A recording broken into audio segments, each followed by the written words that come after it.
Thank you. I think before we move on to the back of the envelope analysis, I would just like to emphasize that scenario A and B, it's not scenario A or scenario B.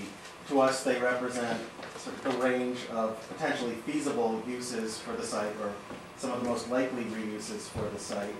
What you end up with, depending on how the public process goes, could be somewhere in between the two, or it could be something entirely different. You know, sometimes strange things happen. A professor out of UMass decides to start a biotech facility in his hometown of Belchertown, and you're in luck, and it's great sort of user to have. Can I have his name? Exactly. But for now, we're looking at the most likely and most feasible uses. The dollars are obviously a big part of feasibility. We've framed up some rough costs for both the scenario A and scenario B concept. These are based on real-world numbers from mass development. We do a lot of work with surplus land and obsolete structures around the Commonwealth. We do a lot of demolition, a lot of road construction. So these are based on our in-house numbers.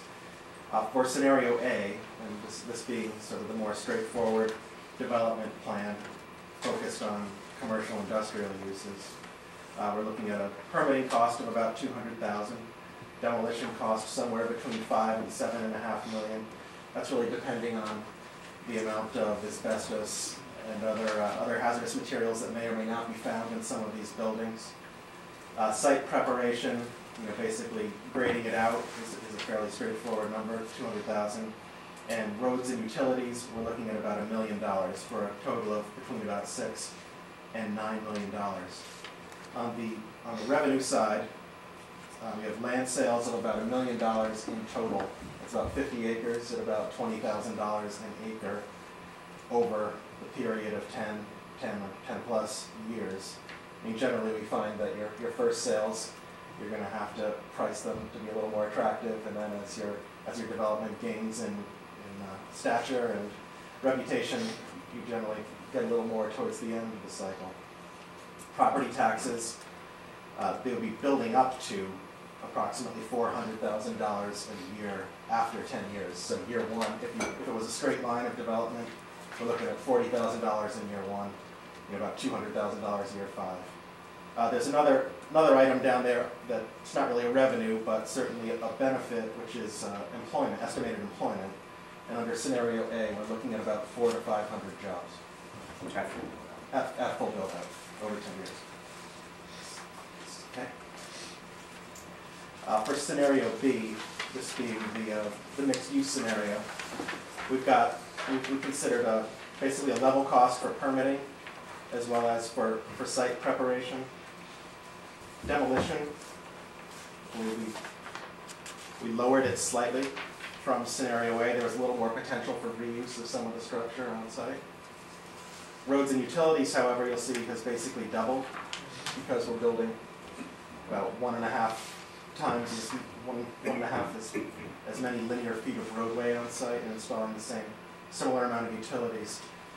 Land sales, however, are significantly greater. You're up to about $1.7 million over the 10 years, which correlates to about $35,000 average per acre cost.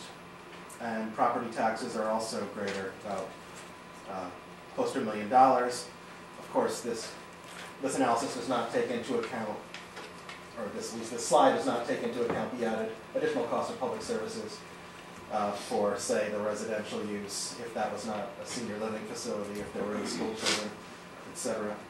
This scenario B also generates a few more jobs than scenario A. About 500 to 700 is the estimate. As a group, we sort of came to a set of conclusions and next steps. These don't really represent anyone's individual thoughts. I think that they were fairly representative of what our working group was thinking about towards the end of the process.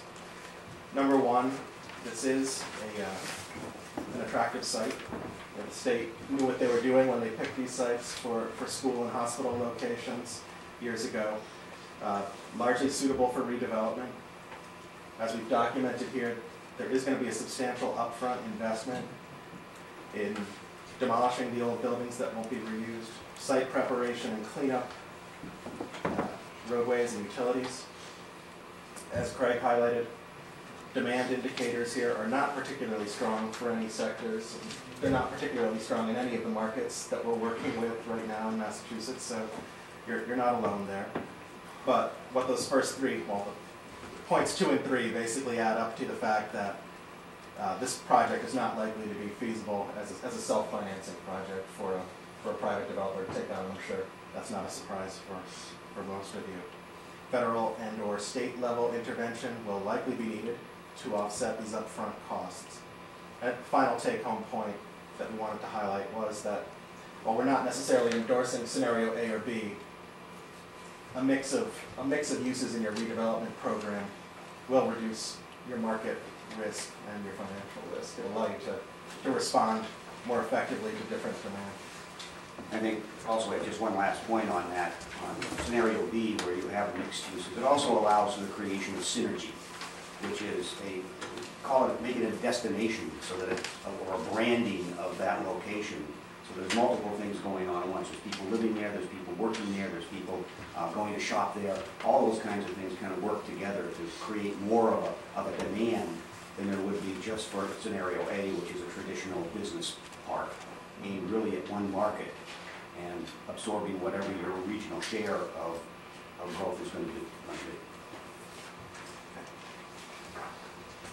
Then we'll move on to our recommended next steps. I think looking back, we drafted this PowerPoint a month or so ago, but probably I would have moved point 3 to the top of the list.